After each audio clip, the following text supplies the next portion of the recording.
Oi, gente, bom dia. Desculpa, a internet oscilou. Eu vou reiniciar aqui a apresentação, tá bom, gente? Desculpa, peço desculpa aí a todos. A internet oscilou, vou reiniciar mais uma vez, tá bom? Então, tô gravando aqui, vamos lá. Tomada 2, como diz o Manezinho. Então, a gente está iniciando, né, o nosso módulo de anatomia palpatória 2, né, com foco nos membros inferiores. Então, sejam todos bem-vindos mais uma vez, né? O objetivo da nossa aula de hoje é rever a osteologia dos membros inferiores, entender a sua importância, né? Relembrar os principais acidentes ósseos e a sua localização anatômica. No início da aula, como eu estou regravando aqui, eu passei o cronograma das disciplinas, então as aulas elas já estão lá no Portal Evo, o cronograma já está disponível. Então, só para relembrar, hoje a nossa aula 1, a gente vai rever essa introdução, né? A anatomia palpatória. Lá a gente tem uma aula que é a 1.1 e a 1.2. O que a gente vai ver agora é a 1.2, que é 1.1 é introdução e estudo da anatomia palpatória. Como a grande maioria dos alunos já fizeram o módulo 1, a aula está disponível lá só para o Remember, né? Para quem está chegando agora, pode ali estudar, rever a aula. Essa aula, ela tem uma videoaula que está lá no Portal Evo, então vocês podem também acessar ali, ou lá no meu portal do YouTube, lá no canal do YouTube, pode também ter acesso. Tranquilo? Então, no módulo, na aula 2, nós vamos falar sobre a região pélvica e quadril, específico de miologia. Na aula 3, a gente vai falar sobre coxa, perna e joelho, né, também voltado para a miologia. No nosso quarto encontro, a gente vai falar sobre tornozelo e pé, também focado na miologia. No nosso quinto encontro, a gente vai fazer a nossa primeira atividade prática, que vai valer como nota de avaliação, que vai ser atividade de pintura. Então, nesse dia, vocês vão formar grupos ou duplas e a gente vai fazer a avaliação do colega e nós vamos fazer a pintura dos membros inferiores, né? Pensando aí na miologia. Tudo bem?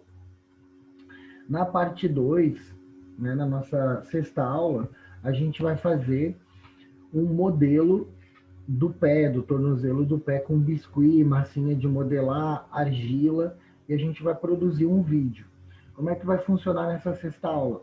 Os grupos vão fazer um sorteio. Nesse sorteio vocês vão ter um estudo de caso com um tema, uma situação, um problema, e a gente vai vai gravar um vídeo.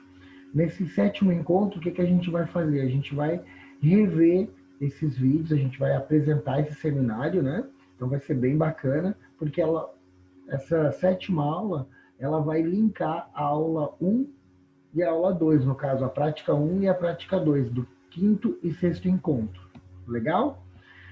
Na nossa oitava aula, a gente vai ter uma avaliação prática. E nessa avaliação prática, ela vai ser em cima da aula 5, 6 e 7. Então, esse grupo ou essa dupla vão receber um envelope. Nesse envelope vai ter um estudo de caso e vocês vão ter que fazer uma avaliação de um determinado segmento do membro inferior. Tá bom? E O aquele... professor, não sei se você chegou a falar ainda, Oi. mas as datas ali elas Então, estão eu estava vendo erradas, né? ali, a hora que eu salvei ficou invertido, mas aí lá no portal ele vai ficar certinho, tá? Mas obrigado Tá por me bom. avisar, porque eu também estava vendo aqui, Tá, eu já vou corrigir. Obrigado. tá. Mas lá no Eva tá certinho a data ali que eu alterei, tá bom? Aí só relembrando a todos que aqueles alunos que porventura não conseguiram fazer alguma das atividades, a gente tem o nosso grupo no WhatsApp, pode entrar em contato comigo. No dia dessa avaliação final, se o aluno por alguma intercorrência não pôde participar, tem que entrar em contato com o SAIAC e entra em contato comigo ali pelo nosso grupo de WhatsApp. Quem está chegando agora não faz parte do nosso grupo de WhatsApp, não tem problema, é só colocar o telefone aqui no chat ou colocar lá no mural que a gente vai adicionar você, tá bom? Então eu iniciei a aula perguntando qual é a importância da anatomia palpatória para o fisioterapeuta. E as meninas ali, se eu não me engano foi a Laura, comentou que para ela a importância dela ter feito o estudo da anatomia palpatória 1, associado já ao estudo prévio dela de anatomia sistêmica, de fisiologia, foi que a partir dessa disciplina ela conseguiu compreender aonde que está localizado um determinado problema. Então ela até ilustrou, poxa, quando o meu paciente ou quando eu sinto uma dor em determinada região, eu já sei que naquela região tem um determinado segmento ósseo, tem um complexo de músculos, e aí em cima disso a gente começa a desenvolver o nosso raciocínio clínico. O problema está ali, ou o problema ele é radiado, ele está em outro lugar. Então, a anatomia, ela nos dá essa noção de localização do segmento e quais estruturas compõem esse segmento. Então, o fisioterapeuta que sabe fazer uma boa avaliação é aquele fisioterapeuta que, consequentemente, vai ter um melhor raciocínio clínico e vai ter uma conduta clínica bem assertiva, né? Então, eu comecei a aula falando sobre o esqueleto axial e o esqueleto apendicular, né? Então, o esqueleto axial é o nosso esqueleto central. Então, é o crânio, coluna vertebral, caixa torácica, né? O centro é o eixo do nosso corpo. No módulo 1, a gente viu o esqueleto axial e a gente viu a parte do esqueleto apendicular. Então, o que é o esqueleto apendicular? São os membros superiores e os membros inferiores. Então, lá no módulo 1, a gente entendeu que esse membro superior se liga ao esqueleto axial através da cintura escapular. Né? Então, a gente tem cintura escapular, braço, antebraço e mão. Agora, o foco da nossa disciplina é ver os membros inferiores. Então, a gente está vendo novamente o esqueleto apendicular. Então, a gente tem uma cintura, a gente vai entender hoje o que é cintura pélvica, o que é bacia, o que é pelve, a gente vai entender melhor como é que funciona esse complexo, essa cintura, né, pélvica. E a partir dessa cintura pélvica, a gente vai ter os segmentos dos membros inferiores. Então, a gente vai entender o que é a coxa, o que é a perna, o que é o pé e quais os elementos que a gente vai encontrar ali. Hoje o nosso foco é osteologia. Então, essa imagem ela está bem bonita, por quê? Porque a gente tem uma parte dessa peça anatômica que a gente está visualizando apenas estrutura óssea. E no lado contralateral a gente tem uma peça que também foi dissecada, mas que a gente está vendo os componentes musculares, né? Então, ela dá a noção do que a gente vai ver no decorrer aí do nosso eixo, tá bom? De 8 encontros. Então, uma das coisas que eu havia comentado é que os membros inferiores eles são muito importantes, né, no processo de locomoção, de desenvolvimento motor. E se a gente for fazer uma anatomia comparatória, a gente percebe que os membros inferiores eles são mais fortes, são mais robustos, né? Possuem estruturas musculares com grupos maiores, né? São músculos longitudinais, né? Alguns em formato de fita, nós temos músculos que passam uma, duas e até mesmo três articulações. Então, é um segmento que ajuda não só no movimento, na biomecânica, mas também ajuda na questão sistêmica, ajuda no retorno venoso, ajuda no retorno linfático. Então, os membros inferiores, eles são super importantes dentro desse processo de avaliação, ok? Então, aqui a gente tem uma vista anterior aqui da região do joelho, tornozelo e do pé. E por último, a gente vai rever lá no nosso último módulo, a gente vai fazer uma revisão completa. Então, aquele aluno que faltou algum módulo, alguma aula do módulo 1 vai poder ver, né, principalmente a região da cabeça, que foi um dos pontos que alguns alunos solicitaram ali pediram. Tranquilo? Então, para a gente fazer um remember aí. Quando a gente ouve falar em cintura pélvica, ou a gente ouve falar em pelve, muita gente acha que é a mesma coisa. Na realidade, são coisas parecidas. Quando a gente fala em pelve, a gente está falando numa porção da bacia, uma porção do quadril, né? Então, quando a gente fala em quadril, a gente está falando de um complexo, né, de ossos que estão ligados através aí de articulações móveis e semimóveis, tá bom? Então, aqui a gente tem uma vista, né, superior, aqui a gente está olhando nessa cintura pélvica. Então a gente tem pelve esquerda, tem pelve direita, e a união da pelve vai formar o que a gente chama de cíngulo pélvico, né? Então percebam que a gente tem uma dimensão ali, ó, entre o sacro e a parte anterior, a gente tem duas estruturas articulares ali que estão fechando essa cintura, né? Então eu vou mostrar para vocês aqui uma radiografia de uma cintura pélvica masculina, né? Normalmente a pelve masculina ela é mais andrógena, ela é mais fechada, né?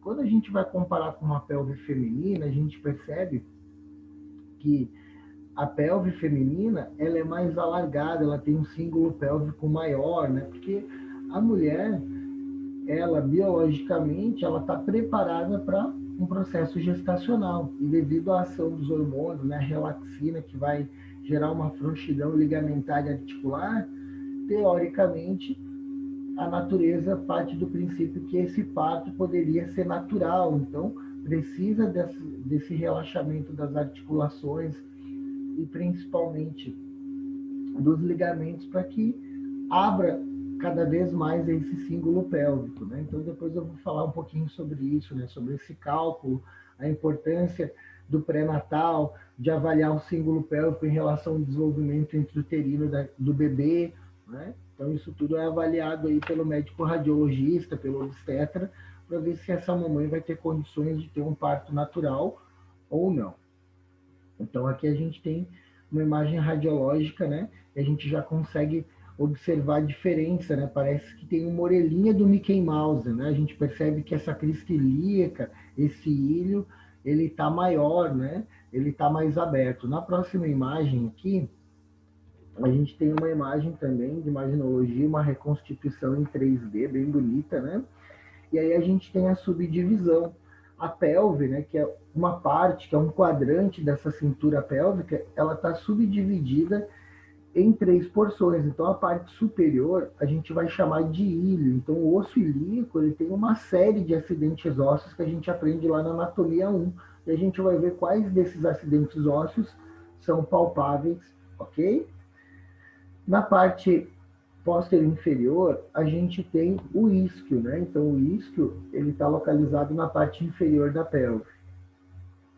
E na parte antero-superior, a gente tem o púbis, né? Que a união do isquio, do ilho e do púbis vão formar um ponto de encontro que a gente conhece como meia taça ou acetábulo, né? Então, a região acetabular, essa meia taça, ela é uma concavidade, e essa meia taça ela recebe quem?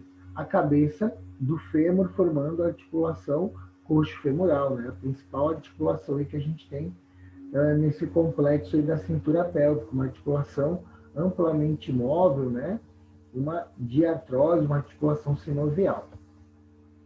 Então, na parte posterior, a gente vai ter o sacro, e o sacro se articula diretamente com o ilho, formando a articulação sacroilíaca. Então, a parte posterior da cintura pélvica, ela vai ter essa articulação que ela é muito importante e é um ponto de ligação lá da região posterior.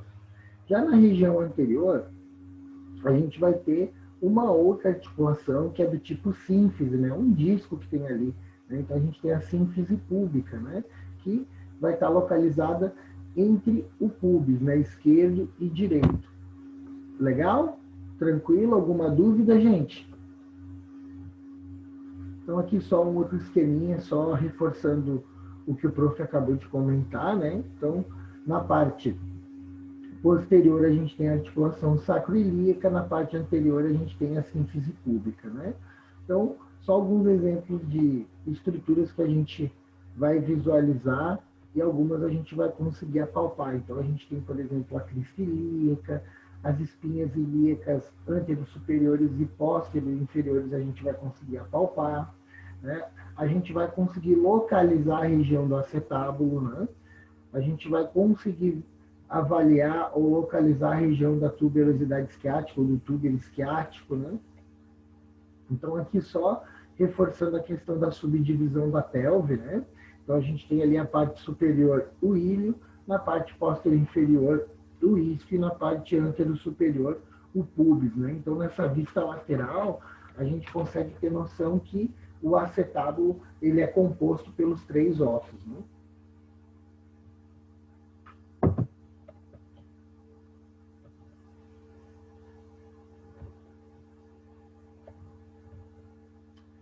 Quando a gente vai comparar a pelve masculina e feminina numa radiografia, a gente começa a perceber que existem diferenças, né? Porque, como eu falei inicialmente, a pelve masculina ela é mais andrógena, ela é mais estreita, ela é mais fechada, né? Se a gente for comparar com a pelve feminina, que ela é uma pelve maior, ela é uma pelve mais larga, a gente percebe que a crista ilíaca e principalmente a sua anatomia, ela é mais larga, né? Se a gente for comparar em relação à altura, a pelve feminina é um pouquinho mais curta em relação à masculina. Agora eu vou colocar aqui uma imagem radiológica, só para a gente poder comparar. Essas imagens, elas são do livro do Bontrager, né, que é um livro de anatomia radiológica, e aí a gente consegue ver a diferença da estrutura pélvica masculina e feminina. Então, olha a diferença, né, do símbolo pélvico feminino para o símbolo pélvico masculino, né? Bem bonita essa imagem radiológica, dá para a gente ter bem noção do que a gente está comentando até agora. Então, galerinha, a pelve, ela tem alguns elementos que a gente pode apalpar, né? Quando a gente está lá no laboratório de anatomia, a gente inicia o estudo da anatomia através da osteologia, nós temos à nossa disposição no laboratório de anatomia e da Unisul, com o professor Juliano, determinados segmentos, né? Então, a gente tem o esqueleto natural, a gente tem os esqueletos que são artificiais ali que a gente pode estar estudando, né? E o que é bacana, né?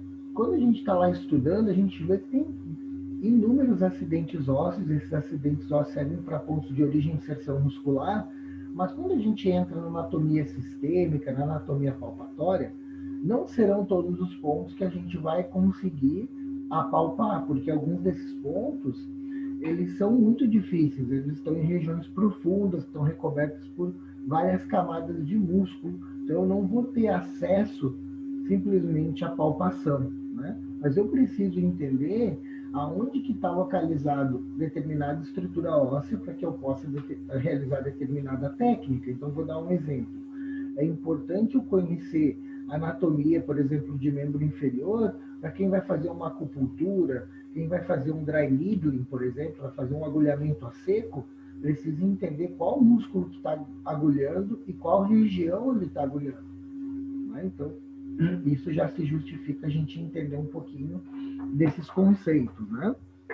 Então, quando a gente pensa no ilho, nós temos alguns acidentes ósseos que é mais tranquilo, é mais fácil da gente apalpar. O primeiro deles é a crista ilíaca, né?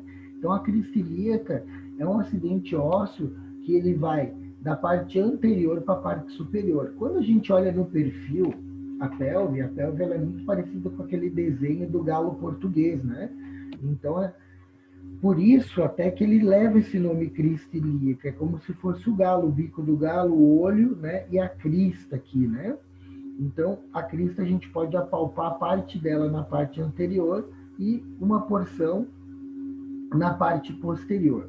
As extremidades dessa crista, elas vão dar origem a 2 pontos anatômicos que são bem importantes aí para a gente, que é a espinha ilíaca antero-superior e a espinha ilíaca antero-inferior. E aí, na parte posterior, eu tenho a espinha ilíaca póstero-superior e a espinha ilíaca póstero-inferior. Então, são pontos de inserção muscular e que são importantes para que o fisioterapeuta tenha essa localização. Então, na região do ilho, esses são os principais pontos que a gente precisa entender aonde que se encontra, a gente precisa realizar essa localização e é bem tranquilo da gente conseguir visualizar e conseguir fazer a prática, tudo bem? Na região do isquio, é uma região mais difícil de ser apalpada, porque nessa região a gente tem uma série de músculos, né? Dentre eles a gente vai ter o glúteo, a gente vai ter a musculatura mais profunda e a gente sabe que o glúteo não é um músculo único, né? Ele tem diferentes porções, diferentes camadas, né? Então é difícil da gente apalpar alguns acidentes ósseos da região do isquio. Porém, o túber isquiático, a tuberosidade isquiática, é um ponto que a gente sente. Então, por exemplo, se essa aula aqui durar 4 horas, provavelmente todo mundo vai começar a pipocar na cadeira. Por quê?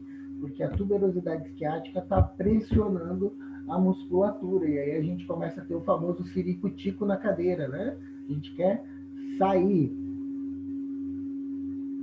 E na parte anterior ali do pubis, o nosso ponto de maior interesse é a sínfise púbica, tá bom, gente? É o ponto em que a gente vai buscar ali fazer a palpação. Tranquilo? Então, vamos que vamos. Quando a gente vai fazer a avaliação da pelve, como eu falei inicialmente, é importante eu posicionar o paciente, né? Então, um dos conceitos básicos é quando a gente vai fazer a avaliação, é sempre a gente orientar o paciente, explicar por que a gente está fazendo essa avaliação, qual é o objetivo da avaliação, para que o paciente se sinta seguro e entenda o processo aí de anamnese. Outro ponto importante é eu escolher uma posição que favoreça a minha avaliação. Então, eu posso ficar na parte anterior, eu posso ficar na parte posterior, e eu vou usar pontos de referência. Então, nesse caso aqui, a gente está fazendo a avaliação da pelve na parte posterior. Então, o paciente ele vai ficar em pé, o fisioterapeuta ele pode ficar sentado, né, ou pode ficar flexionar os joelhos e o quadril, né? Como a gente está vendo aqui na ilustração, percebam que a mão do paciente ele está nessa posição assim, ó, está fazendo um encaixe. Percebam que o polegar do paciente está localizado na parte posterior e os demais dedos estão indo em direção à parte anterior, justamente fazendo essa linha da crista ilíaca. Então, em alguns pacientes, é bem fácil a gente apalpar essa crista ilíaca, ela é bem palpável. Em outros pacientes, às vezes, aquele paciente que ele é sobrepeso, às vezes aquele paciente que tem um coxinha adiposo, né, grande nessa região abdominal, em alguns pontos é mais difícil da gente apalpar, mas a gente consegue, através da localização anatômica, perceber os pontos que são densos e o ponto que não é denso, né? Ou seja, quando a gente está lá estudando os quadrantes, aquele quadrante lateral direito e esquerdo é um complexo de músculos que está passando ali. Então, quando a gente vai apalpar essa região, a gente percebe que é mais macio, porque justamente a gente só tem um core, ele tem um cinturão abdominal, cinturão de músculos ali, não tem nada rígido ali dentro. Então, se eu boto a minha mão, né, 10 centímetros para baixo ali, eu já vou começar a sentir uma resistência. O que é essa resistência? É justamente a pelve, a região ilíaca ali. Tudo bem? Então, a gente consegue, através dessa palpação, da parte anterior para a parte posterior e vice-versa, perceber toda essa crista, e com o meu polegar, né, à medida que eu vou entrando mais medial, mais posterior, eu vou achar ali a espinha ilíaca póstero superior, tá bom? Então, mais ou menos ali eu estou traçando uma linha. Por que eu coloquei aquela linha ali? Porque muitas vezes, quando, por exemplo, a Fabielle vai avaliar o paciente dela, ela vai perceber que tem o quê? Tem uma assimetria. Às vezes esse paciente ele pode ter um desequilíbrio muscular, ele pode estar com essa pelve inclinada, ele pode estar com essa pelve retrovertida, essa pelve pode estar em antiversão. Então ela vai perceber através da mão dela como que está o alinhamento, como é que está o ajuste dessa cintura pélvica, tá bom? Então o objetivo inicialmente ali é a gente localizar a crista ilíaca, né? Aqui a gente está fazendo a mesma avaliação, só que a gente está fazendo uma abordagem agora anterior. Então, nessa abordagem anterior, o objetivo do fisioterapeuta é localizar justamente a espinha ilíaca antero-superior, o EIAS, né? Então, o EIAS tem até um pulo do gato que o pessoal da radiologia utiliza, né? A gente pede para o paciente fazer um hang loose, né? A gente localiza a pelve do paciente, e no momento que o paciente coloca o polegar dele na espinha ilíaca antero-superior, né, dos dois lados, e encontra né, o quinto dedo, aonde vai ficar localizado o quinto dedo vai ser o quem? Vai ser lá a síntese pública do paciente. Aí o radiologista já sabe onde é que ele tem que posicionar o raio central para fazer um raio-x de pelve ali, um raio-x de bacia, né? Total, tá bom? Então, galerinha, a técnica ela é bem similar. Então, eu vou utilizar essa palpação da crista ilíaca. Em alguns pacientes, a gente consegue já ver bem evidente o ponto, né, o EIAS ali. Então, às vezes, nem é necessário palpar tudo, porque a gente já está vendo ali o ponto de inserção. Prof, por que é importante apalpar? Justamente para a gente poder perceber se tem algum ponto de tensão, se tem algum desequilíbrio muscular, como é que está o alinhamento, né? Hoje a gente tem alguns softwares, a gente tem alguns aplicativos que a gente tira a foto do paciente, né? E o próprio aplicativo, ele já vai fazer o quê? A avaliação da simetria ou assimetria desse paciente, né? Então a gente tem aí uma série de softwares que ajudam o fisioterapeuta nesse sentido, né? Mas vamos imaginar que a gente está lá no hospital regional, SUS Plus, e eu tenho que avaliar o meu paciente. Então, nesse momento, eu não vou ter o meu smartphone à disposição, não vou ter o sapo lá no meu computador no momento, eu vou utilizar só o meu conhecimento aí de anatomia palpatória. Então, o que eu vou fazer? Eu posso fazer essa palpação com a mão aberta, deslizando o polegar para a parte anterior. No momento que eu achei a localização, eu apalpo ou com o meu polegar ou com o meu dedo indicador ali. Tudo bem? E por que é importante eu colocar o polegar ou indicador? Justamente para eu poder ver a mesma coisa que eu estava analisando lá na parte posterior. Se essa pelve está anteriorizada, se ela está posteriorizada, se ela está inclinada. Tudo bem?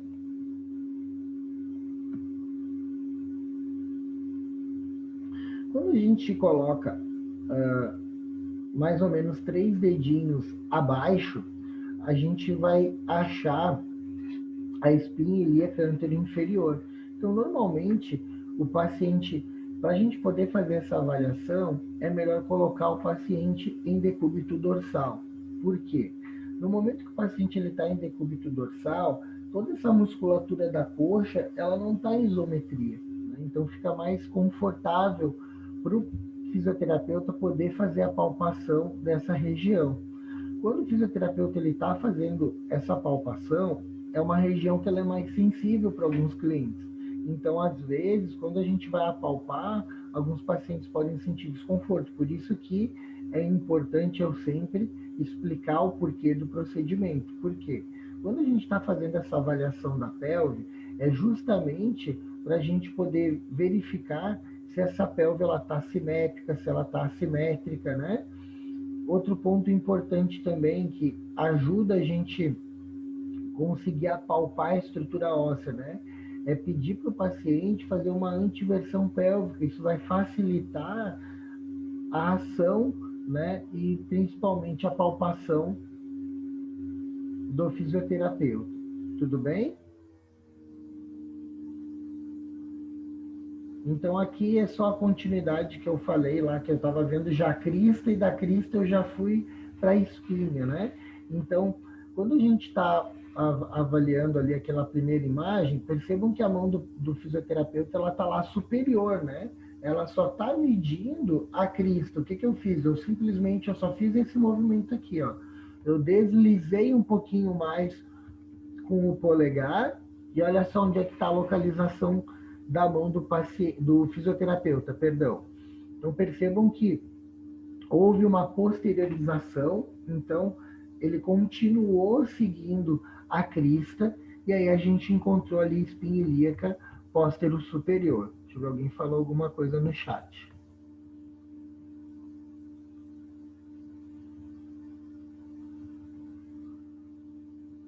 As práticas, a avaliação, a gente vai fazer lá na Unisul, tá bom, gente? Tudo que a gente for fazer de prática, a gente vai combinar para fazer na Unisul, tá bom? Mas aí a gente conversa, a gente alinha tudo direitinho, mas a princípio os encontros práticos vão fazer na Unisul para tirar dúvida. Caso alguém não consiga participar, a gente vai fazer como na nossa última aula lá. Eu vou ligar o computador e a galera que não tiver condições de ir até a universidade consegue assistir em tempo real a aula ali e a gente vai disponibilizar no EVA também, tá bom? Mas quem tiver interesse, quem tiver a possibilidade, eu acho que é uma aula que vale a pena a gente participar e se integrar ali, vai ser bem bacana. Mas aqueles colegas que, por algum motivo, não podem participar, são grupo de risco, enfim, tem os seus motivos, vai poder fazer de forma remota sem problema nenhum, tá bom? Então vamos lá. Só dando continuidade ali que o prof estava comentando, né? Para a gente poder fazer a avaliação da espinha ilíaca póstero superior, é indiferente. O fisioterapeuta ele vai estar localizado na parte posterior e o nosso paciente ele pode estar em decúbito ventral ou ele pode ficar em pé, né? Então, vai muito ali do objetivo que a gente quer avaliar. Às vezes é bom a gente avaliar nos dois sentidos, porque em pé a gente vai conseguir ver a distribuição de peso, a gente vai conseguir ver melhor essas assimetrias, né? Em decúbito dorsal é mais tranquilo quando eu quero avaliar se tem algum ponto de compressão, se tem alguma banda de tensão, né? Se essa minha palpação ela já está sendo voltada para uma técnica às vezes, né? Então toda vez que eu vou implementar uma técnica é sempre melhor o paciente ele tá com a musculatura relaxada, né? Deixa eu passar o próximo slide aqui, tá? Existe uma forma também alternativa da gente visualizar, né, a espinha ilíaca póstero superior. Às vezes a gente pode ter um paciente que tem a região, um desenvolvimento muito grande da musculatura glútea, né? E às vezes fica difícil da gente poder apalpar, fica difícil para a gente poder visualizar bem essa região. Então existe uma técnica alternativa, que é o quê? Colocar o nosso cliente em decúbito lateral e a gente pede para ele fletir o quadril e o joelho, né? Vai ficar naquela posição ali fetal. E quando o paciente ele faz essa flexão de joelho e de quadril, o fisioterapeuta vai conseguir observar bem melhor essa crista ilíaca e, consequentemente, no final dessa crista ilíaca, ele vai achar ali a espinha ilíaca póstero superior, né? Então, percebam ali que é onde o fisioterapeuta ele está colocando ali o dedo indicador, ele chega a ter uma depressão ali, né?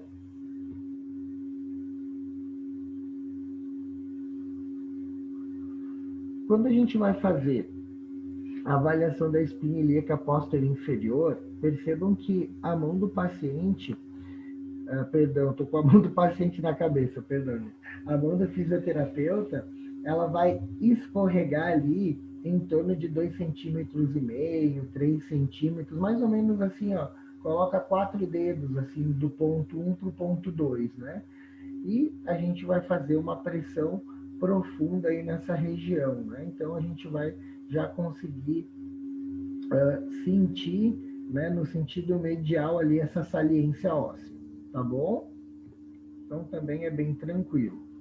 Da mesma forma, a gente pode muitas vezes aproveitar aquela posição de decúbito lateral e já fazer a avaliação de toda a região posterior.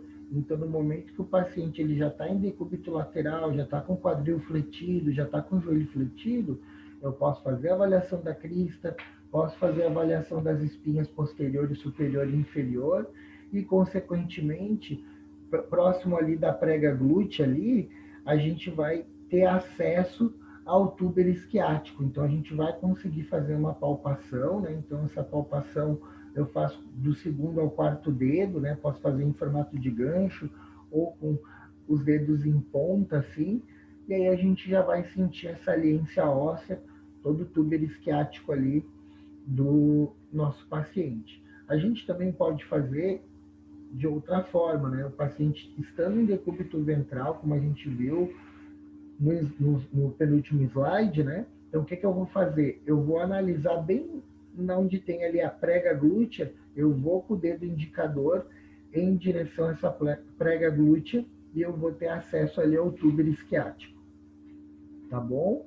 Também bem tranquilo, é um osso bem fácil da gente encontrar, de a gente localizar. Então, o pulo do gato aí, quando a gente for avaliar a tuberosidade isquiática, é justamente a localização da prega glútea, tá bom? Existe também uma forma alternativa da gente realizar isso, né? Às vezes o paciente, ele vai sentar na mão do fisioterapeuta, né? E aí, quando esse paciente ele está sentado na mão do fisioterapeuta, a gente consegue avaliar a mobilidade desse quadril, ou como esse paciente ele se comporta, esse quadril ele está anteriorizado, ele está posteriorizado. Às vezes a gente pode utilizar, por exemplo, essa técnica de anatomia palpatória para uma técnica, muitas vezes, de terapia manual ou de ajuste postural, por exemplo. Às vezes, a Fabielle está lá com uma paciente, a paciente ela tem uma hiperlordose. Aí ela vai colocar a mão e o antebraço, né, atrás do paciente, o paciente vai estar lá em posição ginecológica e ela vai simplesmente fazer o quê? Vai tracionar essa mão. Quando ela está tracionando o braço e a mão, o que ela está fazendo com o quadril do paciente? Está anteriorizando e automaticamente está diminuindo essa hiperlordose, né? Está ganhando mais espaço articular, por exemplo. Então, ela está utilizando uma técnica de palpação com um objetivo, às vezes, terapêutico, né? Então, por isso que é importante a gente colocar a mão no quadril do paciente, a gente trabalhar essa questão dessa mobilidade, justamente porque, como é um complexo articular, à medida que o quadril ele se movimenta ou para frente ou para trás, isso vai ter uma repercussão tanto na coluna lombar quanto nos membros inferiores. Então é importante a gente entender essa mobilidade do quadril e fazer essa avaliação. Tranquilo? Beleza. A gente tem deixa eu só mudar aqui um pouquinho. Só um minutinho. Aí. Então aqui a gente tem uma outra imagem, né, que a gente vai avaliar o tubérculo púbico, né? Então, normalmente, para a gente poder ter acesso a essa região de uma forma mais tranquila, que não seja doloroso para o paciente, que seja de fácil entendimento para o terapeuta que vai avaliar, é pedir para o paciente fazer uma flexão de joelho e quadril, né? Então, o fisioterapeuta ele vai fazer uma pegada cruzada, né, envolvendo a perna do paciente e com o braço contralateral, ele vai com a posição de ok em direção à parte medial ali da coxa, em direção, né, à região, mas percebam que aonde ele está posicionando o dedo não é no centro do quadril, ele está sempre em direção ali à região inguinal, né? Então, quando ele está pressionando ali, ele está na parte medial da coxa, né? Em direção à crista ilíaca ali, ok? Então, ele vai pressionando, né? Até achar ali o tubérculo púbico, né? Lembrando que o púbis ele está na parte central mais superior, tá bom? Então, aqui nessa imagem, a gente consegue ver bem o tubérculo púbico, né? Então, a gente sempre vai utilizar como ponto de referência o umbigo, né? Então, a gente vai traçar uma linha imaginária, mais ou menos de 4 a 5 dedos, assim, uma palma, a gente vai localizar o púbis. Outro ponto importante, se a gente for analisar aqui nessa foto, a gente já percebe aqui a saliência aqui, né? Então lembra lá da técnica do hang loose, né? Então a gente pode pedir para o paciente fazer o hang loose e a gente vai ter uma noção da onde que vai estar a sínfise púbica do paciente. Às vezes a gente fica pensando assim, meu Deus, eu vou apalpar o púbis do paciente. Em alguns casos a gente vai ter que apalpar o púbis do paciente, porque às vezes o paciente ele pode ter uma pubalgia, né? Às vezes é um jogador de futebol, é um judoca da Unisul, né? Então tá com esse disco, tá com essa sínfise inflamada, teve um trauma importante nessa região, então muitas vezes a gente vai ter que fazer a avaliação do quadril, vai ter que fazer às vezes alguma técnica ali para poder melhorar o quadro do paciente, tá bom? Então aqui a gente está visualizando, agora o objetivo é a gente apalpar o sacro, né? Então o sacro, para a gente poder ter uma abordagem no sacro, a gente tem que abordar ele na parte posterior, né? Então eu vou ter que colocar o nosso cliente, nosso paciente em decúbito ventral. Então, no momento que o paciente está em decúbito ventral, eu consigo ter acesso ao sacro pela região posterior, tá?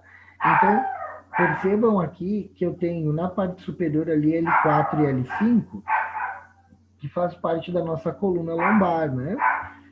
L5 vai se articular ali com o promontório, né? Porque o sacro nada mais é do que a união de 5 vértebras que estão fundidas. Então, o sacro ele tem um formato de cuia, é um tipo de segmento ósseo que é imóvel, né? Não tem nenhum tipo de mobilidade, né? As vértebras passaram pelo processo de sinostose, elas foram fundidas, né?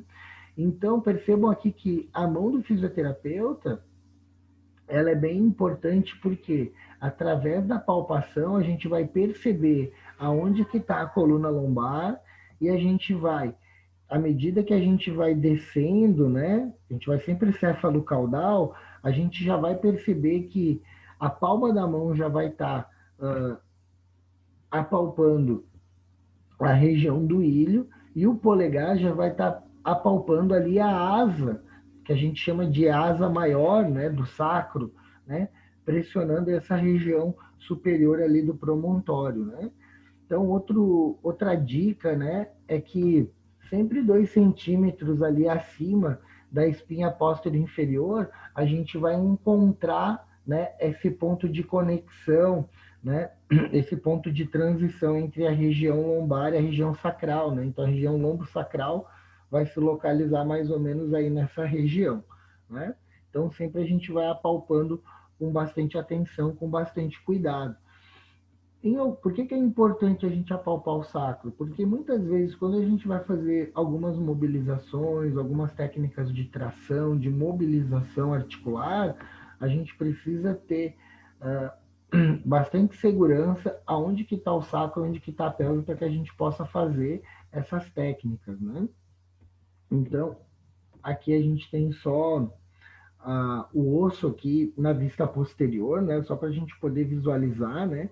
Então, sempre lembra, eu vou apalpar o sacro do paciente, meu objetivo é ver como é que está essa região, meu paciente vai estar sempre em decúbito ventral, tá bom?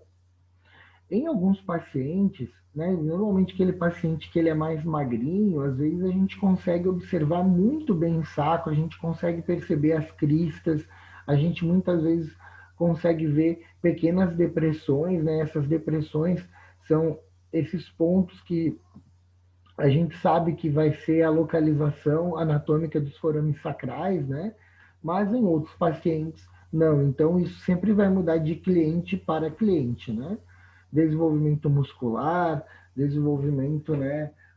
Questão tecidual, isso tudo é muito particular, é muito de cada cliente, né? Então, lembra que eu comentei ali do sacro? Então, agora vai fazer sentido eu entender onde é que está o sacro, porque quando a gente for manipular esse paciente, no momento que eu estou manipulando o sacro do paciente, essa manipulação vai ter uma repercussão a nível articular. Então, no momento que o fisioterapeuta está manipulando o sacro, essa tensão vai ser transmitida para a articulação sacroiliaca, né? Então, é um tipo de articulação que é uma articulação que ela é semimóvel. E outra coisa, né? Ela é uma articulação que não é tão fácil da gente apalpar, né? Porque ela está intimamente ligada entre o sacro e o ilho, né? Então, a articulação sacroiliaca, ela não é uma articulação de fácil manejo, né? Mas eu, através da localização anatômica, eu tenho noção de onde se encontra o ilho, de onde se encontra o sacro, e eu vou ter uma noção anatômica onde está a articulação sacroiliaca, né?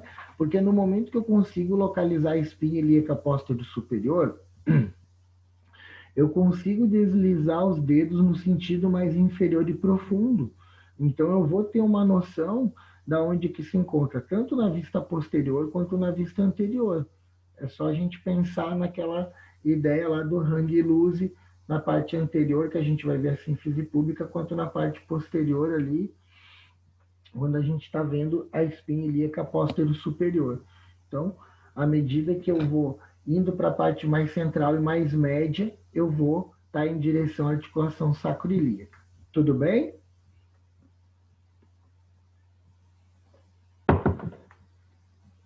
Vou continuando. Qualquer dúvida, gente, me interrompam, falem no chat ali que a gente vai conversando, tá bom? Então, o fêmur, gente, é o maior osso do corpo humano, né? Ele é um osso longo, super importante, né? Ele está localizado na região da coxa. A sua epífise proximal se articula com a pelve, formando a articulação coxofemoral. A epífise distal, ela é super especial, né? Ela forma um complexo articular que é o joelho. Então, ali nesse complexo articular, a gente tem duas articulações bem importantes, né? A articulação fêmoro-patelar e a articulação fêmoro-tibial, né? Então, são duas articulações, tanto na epífise proximal quanto na epífise distal, que são articulações sinoviais e que têm elementos inconstantes diferentes, né? Então, por exemplo, lá na epífise proximal, na articulação coxofemoral, a gente tem lá as bursas, né? Em compensação, na epífise distal, quando a gente está avaliando ali o complexo do joelho, a articulação femoro-patelar, femoro-tibial, a gente tem os meniscos, a gente tem cruzado anterior, a gente tem cruzado posterior, tem ligamentos colaterais. Então, quando a gente for ver isso no módulo 2, a gente vai perceber que existem esses elementos inconstantes que são muito importantes e a gente tem uma série de testes aí musculares para verificar se houve lesão ou não nessas regiões, né? Então, por isso que a anatomia palpatória voltada para a osteologia, ela é muito importante para quem vai fazer mais para frente um módulo aí de ortofuncional, tá bom? Então, o fêmur, ele está subdividido ali em regiões. Então, tem as extremidades, né, que são as epífises, e a gente tem a parte central, que é a diáfise, né? Então, o que, que a gente pode apalpar aí, né? Então, existem técnicas que a gente vai conseguir perceber aonde que está localizada a cabeça do fêmur, né?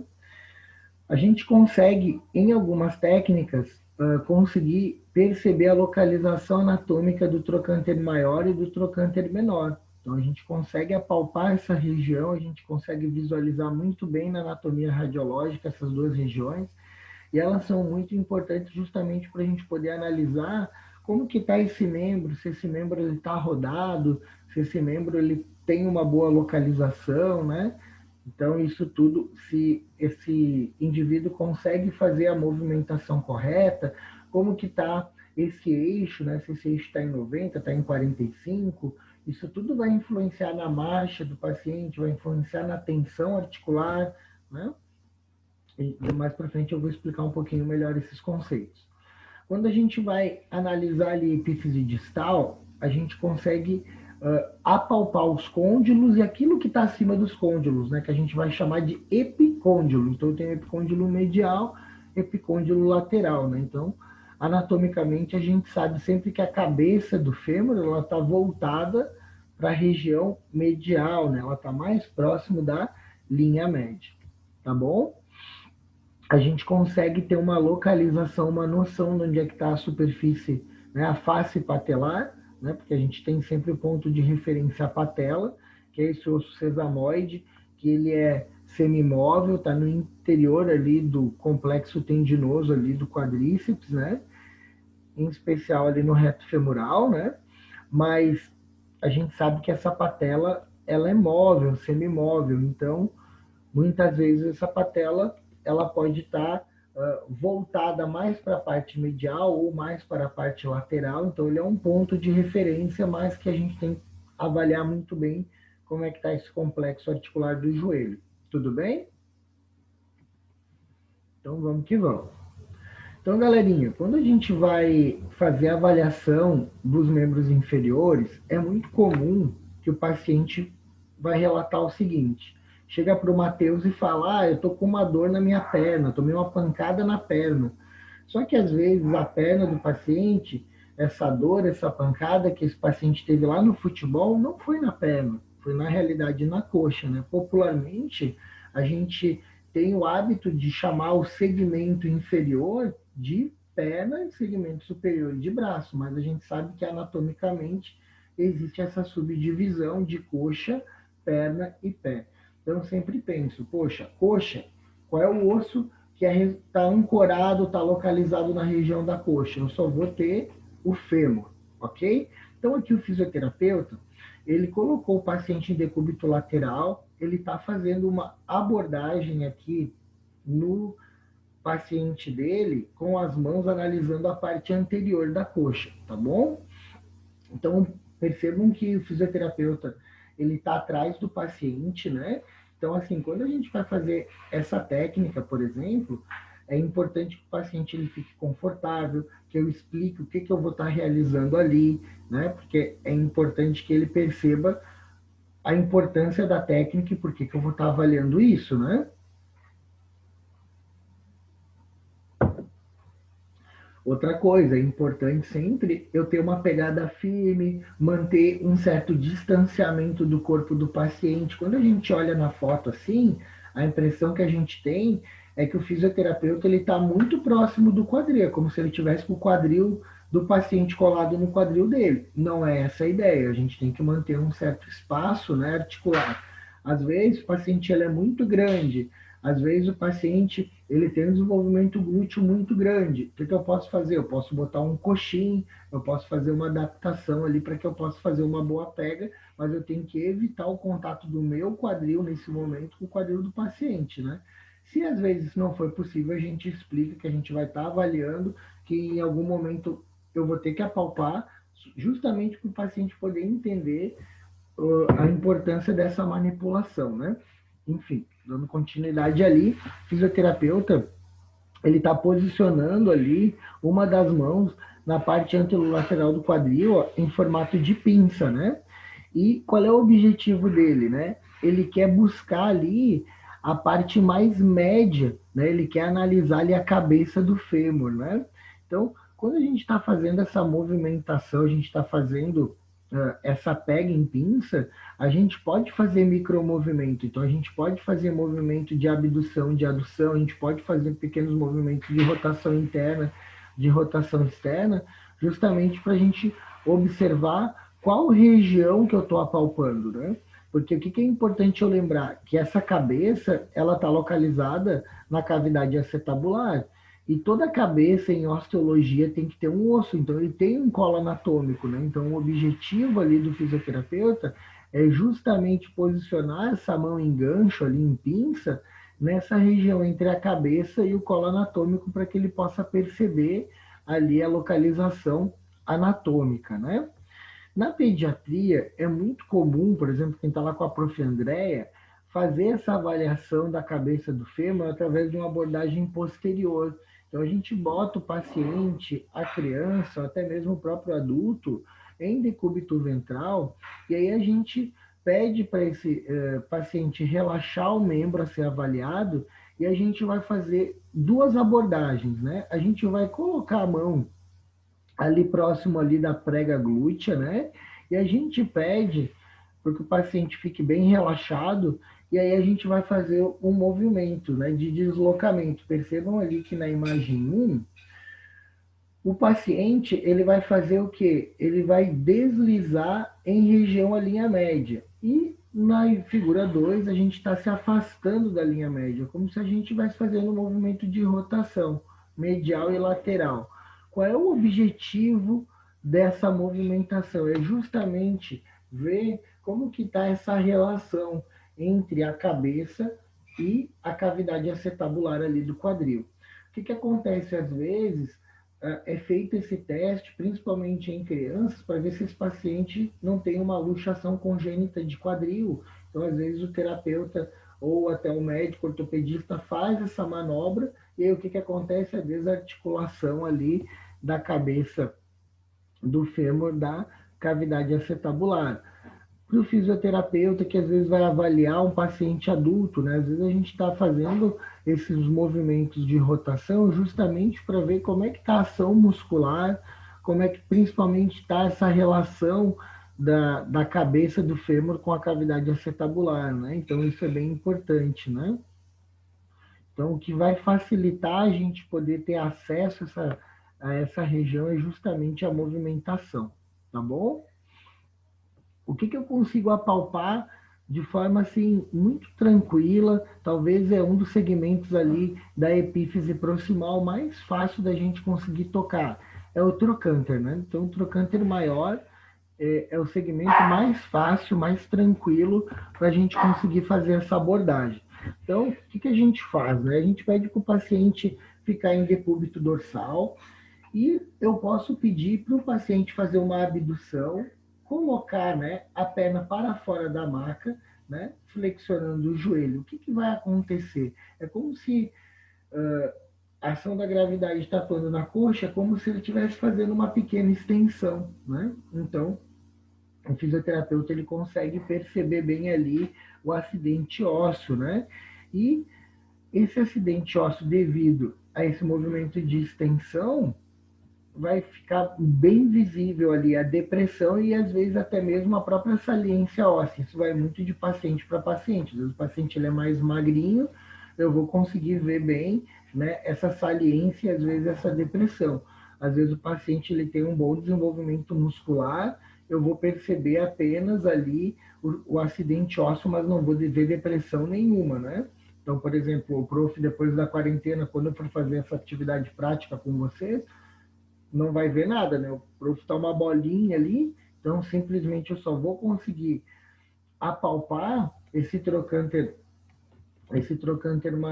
maior usando essa técnica. Tem uma técnica alternativa? Eu posso fazer uma técnica alternativa também. Eu posso colocar o paciente em decúbito dorsal, posso envolver meu braço na coxa do paciente, fazer uma pequena extensão, uma flexo-extensão, fazer um movimento de rotação interna, rotação externa, e eu também vou perceber esse trocânter aí de forma bem evidente, tá bom? Não é necessário simplesmente colocar o paciente em decúbito dorsal, a gente pode ter uma técnica alternativa aqui. Tudo bem? Aqui a gente está avaliando ainda a região da coxa, né? A gente vai ver aí a região do joelho. Então essa epífise distal é bem importante, porque nessa posição, né? Quando o paciente ele está em DD, ou muitas vezes ele também pode estar sentado, a gente consegue apalpar uma série de estruturas, né? Então, com o meu polegar, ali, como o paciente ele está apalpando, ele já está apalpando uma série de coisas. Ele consegue apalpar os côndilos femorais, né, medial e lateral, então ele pode apalpar toda essa região, que o côndilo nada mais é do que uma estrutura arredondada, né? Então ele está apalpando, está envolvendo. Então, à medida que ele sobe, ele vai achar a região do epicôndilo. À medida que ele adentra, ele está chegando na parte mais articular, né? Então, à medida que ele está mais central, mais medial, ele vai encontrar na parte mais medial ali a patela e na parte mais lateral a linha articular, tá bom? Então, é importante que o fisioterapeuta ele apalpe e muitas vezes peça para o paciente fazer micromovimento, justamente para a gente poder ver se tem dor, se tem desconforto, se nesse momento que o paciente está fazendo esse micromovimento existe um desalinhamento articular, existe uma restrição de movimento. Então, às vezes, o paciente ele pode ter tido um trauma e fez uma lesão de menisco, e às vezes esse menisco ele se rompe e pode estar comprometendo a movimentação do joelho. Né? Às vezes, essa patela, esse grupo muscular do quadríceps, ele pode estar desalinhado, né? Tem um desequilíbrio muscular e isso traciona a patela ou para a parte medial ou para a parte lateral, né? Então, isso também é bem importante a gente estar avaliando, e a palpação do côndilo femoral nos ajuda a perceber uma série de elementos ali, tanto a nível de movimento, de biomecânica, quanto também de localização anatômica, né? Então, aqui o paciente ele também continua na mesma posição, só que agora eu vou avaliar uma porção só desse complexo do joelho. Né? Aqui o fisioterapeuta ele está dando ênfase aqui no epicôndilo lateral, então está analisando a parte externa. Né? Então, nesse epicôndilo lateral, o que vai acontecer? Ele vai, através dessa linha patelar aí, deslocar o dedo para a parte lateral e ele vai achar o côndilo. 3 dedinhos acima do côndilo, ele vai achar o epicôndilo. E bem no centro do epicôndilo existe o tubérculo, né? Então, esse pontinho ósseo ali que serve de inserção muscular. Não é muito fácil, às vezes, da gente localizar o tubérculo, não é em todo paciente que a gente vai conseguir apalpar e conseguir identificar muito bem essa região, porque também, da mesma forma, sempre vai depender da questão muscular do paciente, né, de como o paciente se encontra no momento, se esse segmento não está demasiado, né, enfim, vários fatores vão levar, mas é importante que eu entenda o mapa anatômico, eu sabendo onde é que está o côndilo medial, eu já sei que acima do côndilo eu tenho o epicôndilo e no epicôndilo eu vou ter o tubérculo. Então é só o raciocínio anatômico, o raciocínio clínico. Tudo bem? Agora o fisioterapeuta, ele está explorando agora o côndilo medial e o raciocínio sempre vai ser o mesmo. Paciente em decúbito dorsal, joelho flexionado, não necessariamente essa avaliação ela tem que ser estática, eu posso fazer uma avaliação dinâmica, então o paciente está com o joelho fletido, eu peço para ele estender, né? Eu vou sentindo como que é a articulação do paciente, como que está o desenvolvimento do movimento, se tem alguma restrição nesse movimento, né? Então, da mesma forma que eu avaliei o côndilo lateral, eu vou avaliar agora o côndilo medial. 3 dedos acima, eu vou perceber que eu já tenho o epicôndilo femoral, né? Então, sempre lembra, côndilo é a bolinha, epicôndilo é o que está acima dessa parte arredondada. Tudo bem? Joia! Então, galerinha, na parte anterior, a gente tem esse osso sesamoide, né, que ele é super importante, que é a patela, né? Ela está localizada no centro do tendão ali quadricipital, em especial ali no reto femoral, né? Então, é um osso super importante, ele é muito importante no movimento de extensão no joelho, ali entre os 15 e 18 graus ali de extensão, ele faz o ajuste, né? Do movimento, ele potencializa o movimento de chute, ele potencializa esse movimento de extensão do joelho, né? Então, ele é uma grande alavanca, né? Por ser um osso sesamoide, está no interior de um tendão, entre o fêmur e a patela, a gente tem um coxinha adiposo, a gente tem uma camada de tecido gorduroso ali, né? E esse coxinha adiposo ele é muito importante porque também ajuda no deslizamento desse complexo tendinoso, ele ajuda na localização e na movimentação, né? Então eu sei que tem um acidente ósseo chamado face patelar. Só que eu não vou conseguir tocar a face patelar, porque a patela está localizada bem nessa região.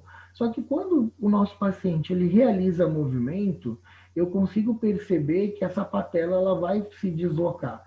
E em alguns pontos eu consigo ver o início desse sulco, consigo perceber que existe uma depressão ali. E é esse ponto que o fisioterapeuta agora quer observar, ok? Então, se a gente parar para analisar, a patela ela tem uma base, né, que a gente chama, que ela está localizada lá na parte superior, e a patela ela tem um outro acidente ósseo, que ele é pontiagudo, que a gente vai chamar de ápice, né? Ali ápice a gente vai ter o ligamento patelar. Tudo bem? Então, muitas vezes, quando a gente vai fazer a mobilização patelar, a gente vai entender que ela está ali no centro do complexo do joelho, né? Então, aqui o fisioterapeuta, ele está orientando o paciente a fletir o joelho em 90 graus, tá? E aí ele consegue determinar ali aonde que está a localização da patela, aonde que está a base dessa patela, onde que está o ápice inferior, né? E principalmente se eu peço para fazer um movimento, né, fazer uma flexo-extensão, eu simplesmente vou conseguir sentir essa movimentação da patela e eu consigo ver o início, sentir o início desse sulco aí em alguns pacientes. Tudo bem? Continuando aí avaliando a patela agora numa abordagem lateral, né, ou lateromedial, né? Então o paciente ele está em decúbito dorsal, eu posso pedir para esse paciente ficar com a perna estendida ou com a perna fletida e eu vou mobilizar essa patela, né? Tanto para a esquerda quanto para a direita, para a parte medial, para a parte lateral, né? Vou fazer uma mobilização céfalo-caudal justamente para perceber o quanto que essa patela ela tem de mobilidade ou também avaliar o quanto que esse segmento ele possa estar aderido, né? Então, é uma das estruturas ósseas mais tranquilas também para a gente apalpar aí do segmento da articulação do joelho. Tudo bem, gente? Sim, tudo Sim. certo. Tá bom. Então, Então, é bem tranquilo, né? Mesmo no interior, a Tamo parte vivo de aqui. osteologia tá legal. Então tá. Tô vendo tá todo mundo quietinho desse mundo. Então vou tocar o baile. Então aqui, gente, quando o fisioterapeuta ele quer avaliar, né, o fêmur e a superfície patelar, como eu falei para vocês, o que a gente vai fazer? A gente pede para esse paciente fazer uma flexo-extensão. Porque quando ele está fazendo esse movimento, a patela ela vai se deslocar nesse sentido.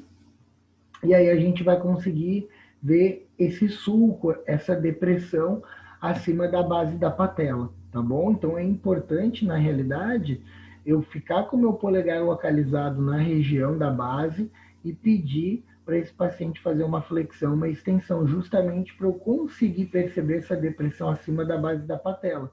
Porque muitas vezes eu peço para o paciente só flexionar, e eu for apalpar, eu não vou ter uma noção muito boa. Por isso que é sempre bom apalpar e pedir para o paciente fazer o movimento. Que aí eu vou conseguir perceber a mobilização da patela, eu vou conseguir perceber o deslocamento do segmento, né? Nesse caso aí dessa articulação. Tá bom? Galera, a gente está indo agora para o segmento perna, né? Então, eu já sei que coxa eu tenho fêmur, eu já sei que complexo articular do joelho é fêmur, patela e tíbia, tá bom? A fíbula não entra nessa história, né? A fíbula ela não faz parte do complexo do joelho, tá? Isso aí é até pergunta aí de Enem, é pergunta de concurso público, né? Então fiquem ligados, complexo do joelho é fêmur, tíbia e patela, ok? Agora, quando a gente fala de perna, aí sim, aí a gente tem a tíbia localizada na parte medial e nós temos a fíbula localizada na parte lateral. Ambos são ossos longos, são super importantes porque a tíbia, no caso, ela é o maior osso da perna, ele é mais robusto. A epífise proximal se articula com o fêmur, né? Formando a articulação lá femorotibial, e a epífise distal também vai se articular, né, formando o tornozelo. Então a gente tem a articulação lá talocrural ou tibiotársica, né, que não tem um consenso nessa nomenclatura. Tanto talocrural como tibiotársica fazem referência a essa articulação aí do tornozelo, né? Então a tíbia ela tem uma série de acidentes ósseos e alguns desses acidentes ósseos a gente pode apalpar ou muitas vezes a gente consegue identificar a localização, tá? Por conta de um ou mais acidentes ósseos, ok? Então, nessa epífise proximal aqui, um dos pontos que a gente consegue perceber que ele é bem importante é a tuberosidade anterior, né? Que vai ser o ponto de inserção do tendão do reto femoral ou do tendão quadricipital, né? Porque ele pega uma porção do quadríceps também, né? E o que acontece? A tuberosidade anterior é um acidente ósseo que ele pode se desenvolver, ele pode crescer, né? A partir da excitação aí das células ósseas, né? Então acontece aí o osteoblasto às vezes começa a entrar em ação quando?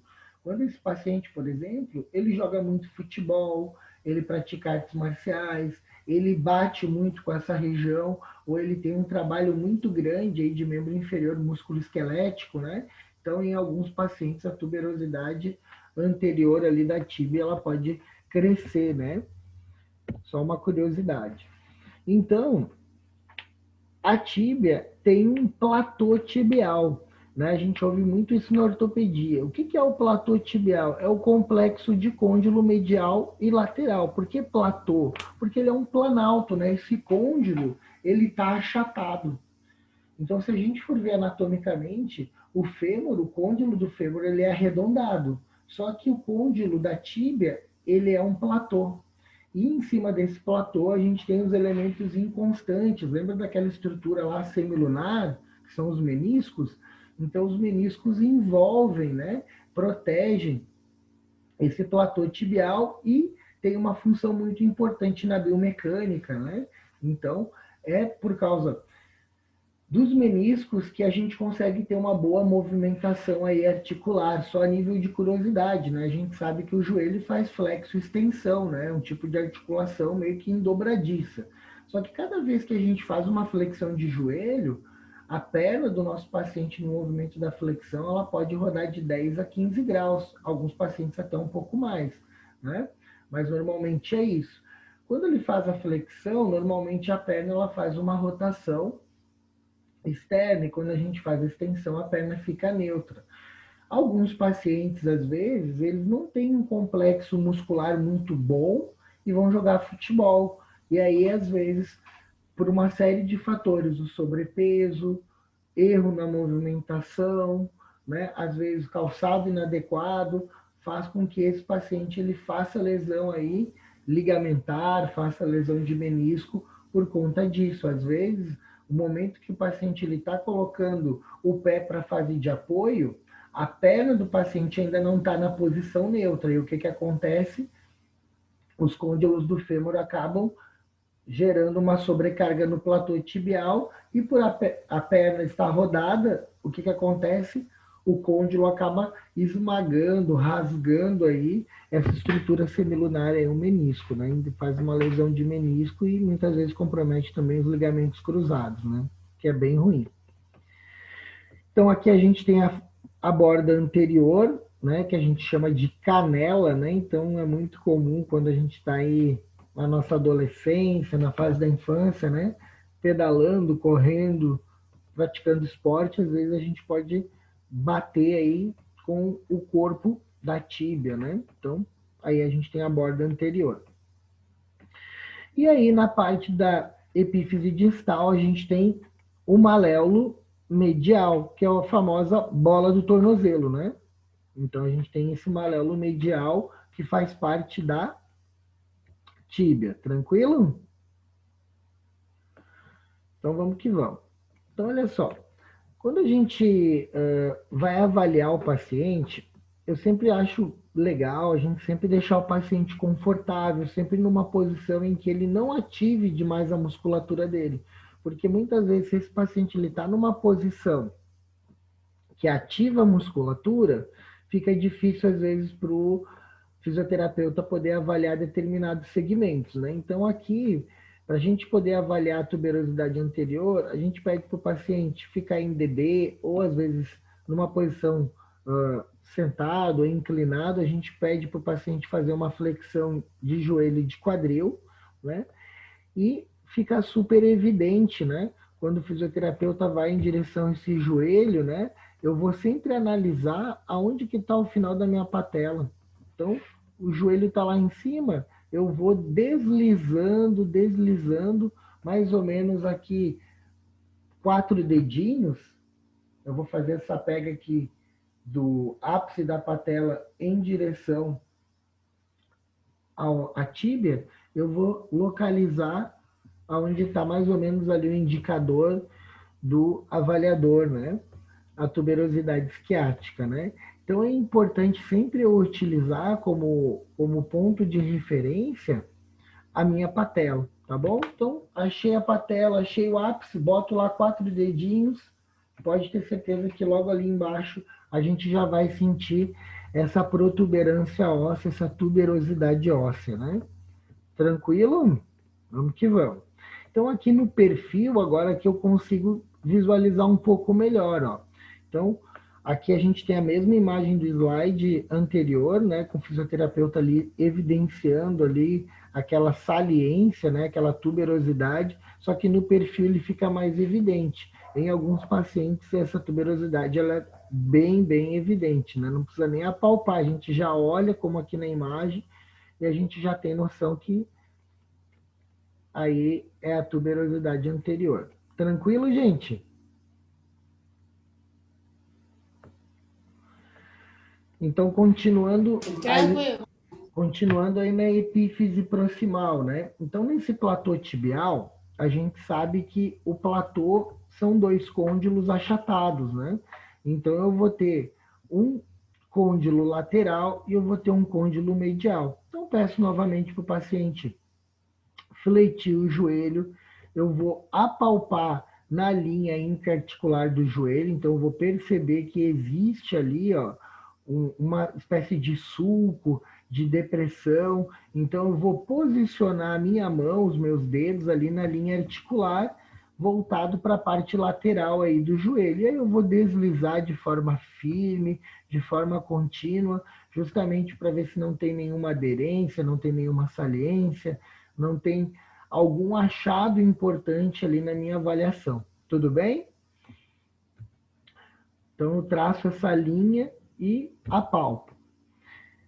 Agora, o côndilo medial tem um pulo do gato, né? Normalmente é no côndilo medial que vai estar instalado a maior parte das lesões. Por quê? Porque normalmente quando se tem lesão de menisco, a maior incidência de lesão de menisco é de menisco medial, até porque o côndilo femoral esquerdo é maior. E quando a gente pensa em biomecânica, é aquela história que eu contei para vocês da perna que roda de 10 a 15 graus. Então, às vezes, aquela perna que está entrando em extensão, mas ainda não tem o ajuste articular, o que, que acontece? O fêmur, o côndilo do fêmur acaba esmagando o menisco, tá bom? Então, às vezes, quando a gente vai apalpar essa região, a gente percebe que o paciente relata dor, relata desconforto, talvez ali nessa linha articular a gente pode perceber que pode ter algum achado ou alguma depressão, ou às vezes até mesmo edema, inchaço, né? Por conta aí da lesão, tá bom? Então eu vou fazer essa abordagem aí agora medial. Legal? Beleza. Então eu continuo ainda avaliando a tíbia, só que agora eu vou analisar o que? As margens, né? Ou seja, eu quero ver a canela, né? A grosso modo, né? Popularmente, né? A gente vai ver a canela. Então a gente vai apalpar a parte central do osso, a diáfise, o corpo, né? Então percebam aqui que o paciente ele está com o joelho fletido e o fisioterapeuta ele está fazendo essa palpação aí céfalo-caudal, ou seja, ele está indo do joelho em direção ao tornozelo. Então ele está verificando como é que está essa continuidade óssea, se tem alguma saliência, se tem alguma aderência, né? Porque quando a gente está fazendo essa abordagem, né, nas margens, é importante eu entender que a parte da canela, né, é uma região que, quando a gente está fazendo essa abordagem lateral, a gente tem tibial anterior, a gente tem um complexo de músculos aí extensores do tornozelo e dos dedos, só que na parte medial ela já é mais pobre, né? Praticamente é o tecido de revestimento, uma fáscia e o osso, né? E na nossa abordagem posterior aí a gente tem o tríceps sural, né? Que é a panturrilha e a nossa batata da perna, tá bom? Então, eu ilustrei ali, ó, as margens, né? Então, a gente tem a margem medial, tem a margem lateral e tem a borda, né? Então, é importante sempre eu ver se não tem nenhum achado aí dentro da avaliação, tá bom? Boa. O que é mais importante aí agora? Eu olhando nesse segmento distal, né, da tíbia. É o maléolo medial. Então eu vou perceber aí se esse maléolo tem continuidade óssea, né? No momento em que o fisioterapeuta ele pressiona essa região, não tem dor, não tem desconforto, né? Às vezes o nosso cliente ele opta às vezes por ir no consultório, né? Aquela pessoa que às vezes pratica muito esporte, já tem uma boa consciência corporal, às vezes faz uma lesão, em vez de ir inicialmente no médico, às vezes faz a opção de ir na clínica, às vezes o paciente ele até está fazendo fisioterapia e vai jogar futebol. Vou dar um exemplo aí de um atleta de final de semana, né? Foi para tratar o joelho, estava se sentindo bem, foi jogar e aí tomou uma pancada. Por que é importante a anatomia palpatória? Porque normalmente, se esse segmento ele não tem uma continuidade, ele tem dor, ele tem desconforto, é um segmento ósseo, a gente tem que tomar bastante cuidado. Então, a gente tem que orientar esse cliente a procurar um serviço de saúde, a fazer um exame complementar, fazer um raio-x, né? Para ver se não tem aí um traço de fratura ou até mesmo uma fratura completa, tá bom? É muito fácil, né, a gente localizar o malelo medial, né?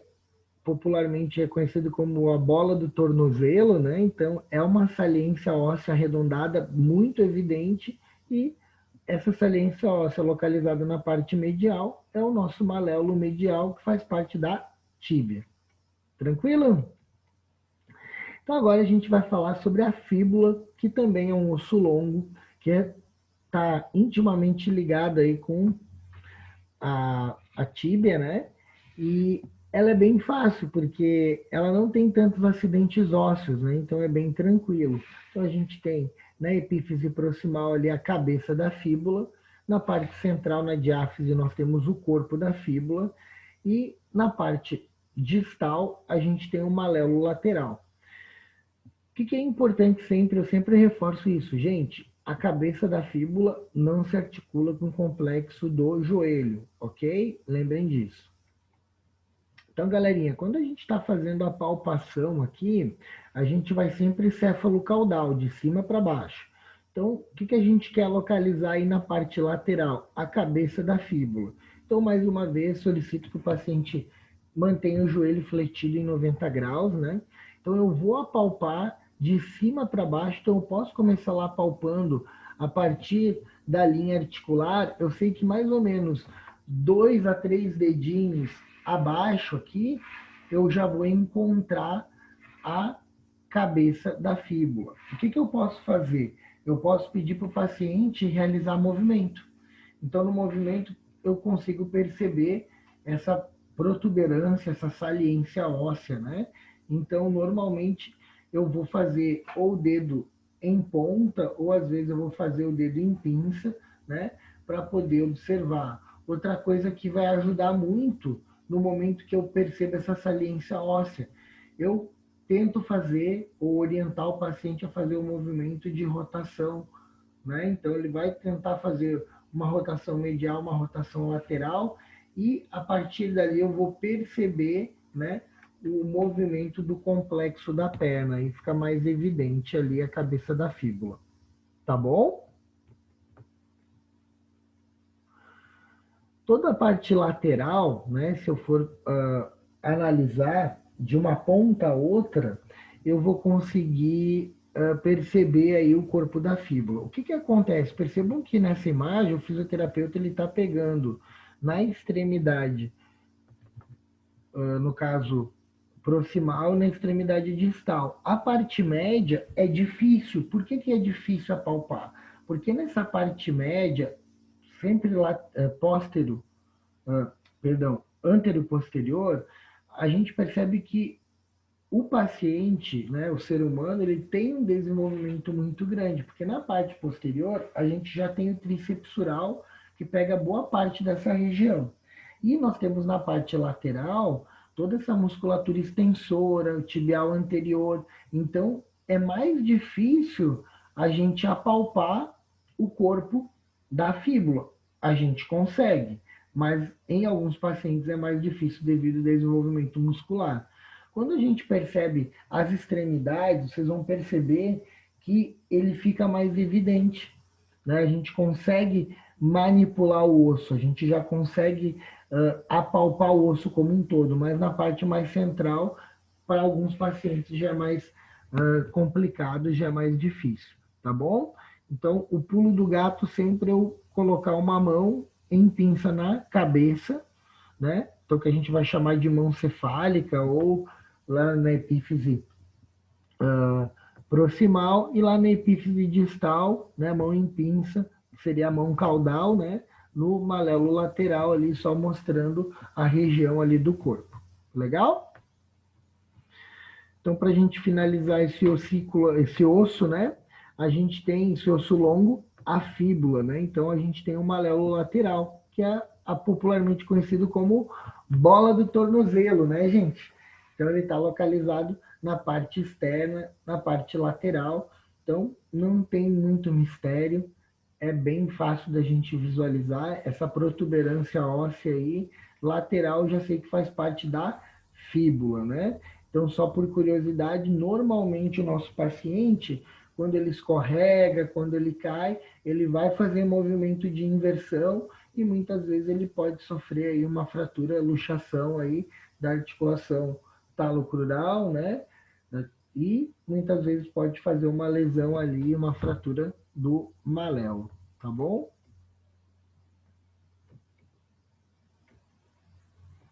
Beleza, agora a gente vai para uma parte que eu acho muito legal, que é o pé. Eu sou uma pessoa assim que da anatomia, a mão e o pé eu acho muito interessante.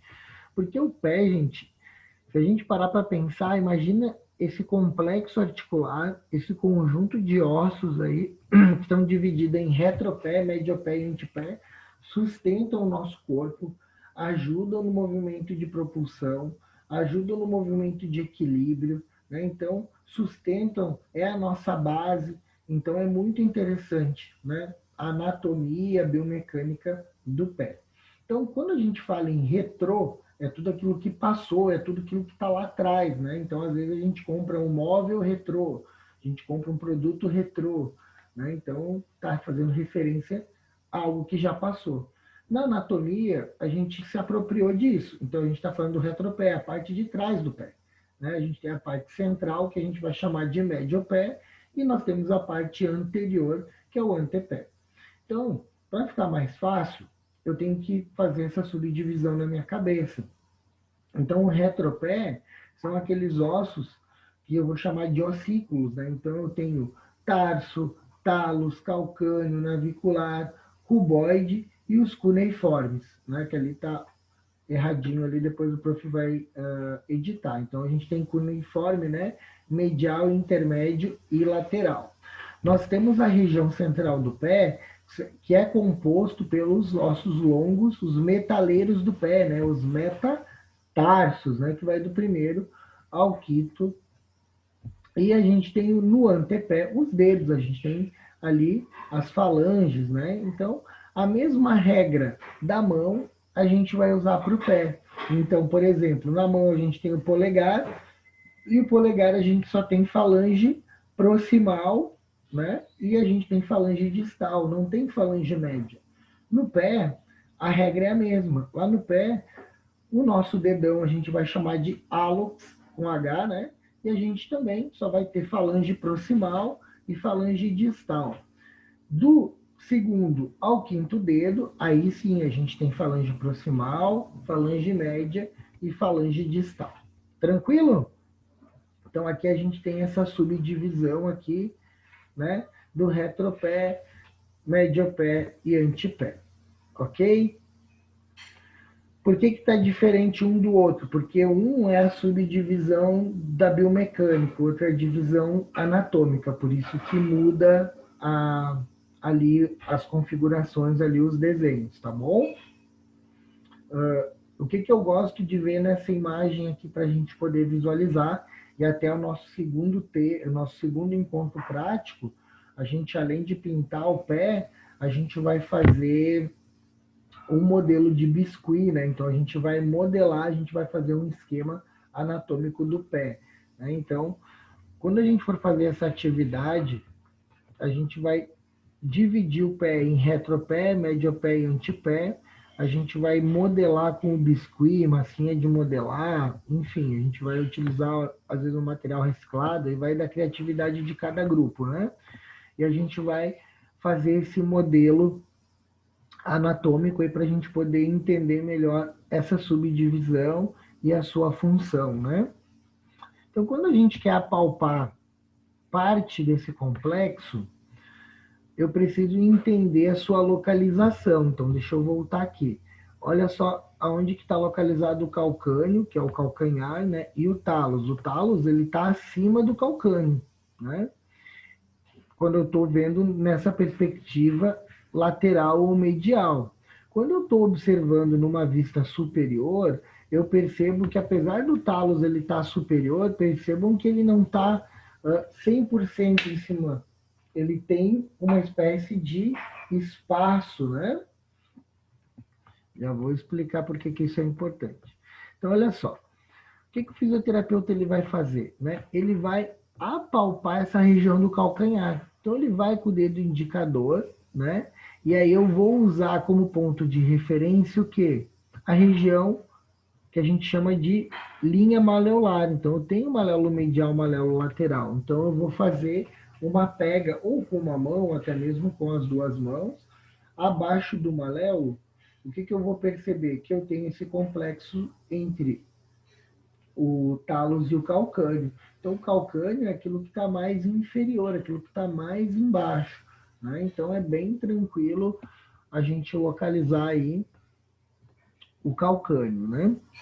O talos, gente, como é que eu vou saber a diferença do talos e do calcâneo? Porque toda vez que eu vou abordar o calcâneo, eu vou abordar ele numa vista posterior ou póstero inferior. Né? Quando eu for abordar o talos, já é diferente, eu vou ter que ir numa vista anterior, né? E eu vou sempre pedir para esse paciente fazer os movimentos de plante dorsiflexão, vou pedir para esse paciente, às vezes, fazer o movimento de inversão e inversão, e até mesmo associar o movimento, né? Então, às vezes, eu vou pedir para o paciente realizar a flexão associada com a inversão, justamente para eu poder, através da minha palpação, percebam que o fisioterapeuta, no momento que está realizando o movimento, ele consegue apalpar essa região, né? E percebam que tem uma espécie de sulco, né? Então, essa estrutura que a gente consegue apalpar, que ela é mais rígida, né? Através desse sulco, é a região do talos, né? Porque o que acontece? O talos, ele está protegido. Como assim ele está protegido? Na parte inferior, ele tem o calcâneo que está protegendo grande parte dele. E na parte látero superior, a gente tem a tíbia e o maléolo medial, e a gente tem a fíbula e o maléolo lateral. Então, está envolvendo, está protegendo o talos. Então, eu só vou conseguir apalpar ele quando eu faço movimento de flexão plantar, a plantiflexão, e aí, bem nesse sulco, eu vou apalpar, eu sei que essa é a região ali do talos. Tranquilo? Quando eu vou verificar aí essa parte que eu acho bem interessante, é só uma questão da gente memorizar. Quem vai estar à frente do talos vai ser esse ossículo que se chama navicular. Então, navicular porque o anatomista que estava analisando esse osso, né, ele batizou esse osso porque ele viu ele numa perspectiva. Deixa eu só pegar um papel aqui. Eu sempre brinco, né? Eu não sei o que ele tomou naquele dia. Normalmente, ele viu isso aqui, né? Ele deve ter tomado alguma coisa. E aí ele enxergou um navio, né? Só pode ter sido isso, né? É o raciocínio que eu faço. Então, ele batizou esse ciclo de navicular. Um dedinho para o lado, percebam que a gente tem um osso que ele é em formato de cubo de gelo, que está ali representado em verde, né? Ele tem o cuboide. Então, entre o navicular e o cuboide, eu gosto de imaginar que é um L.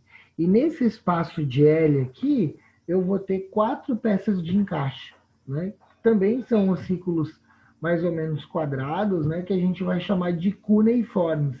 Então, a gente tem cuneiforme lateral, medial e intermédio. Legal? Então, da mesma forma que eu estou ali fazendo muitas vezes a avaliação do talos, eu já sei que ele está à frente do talos.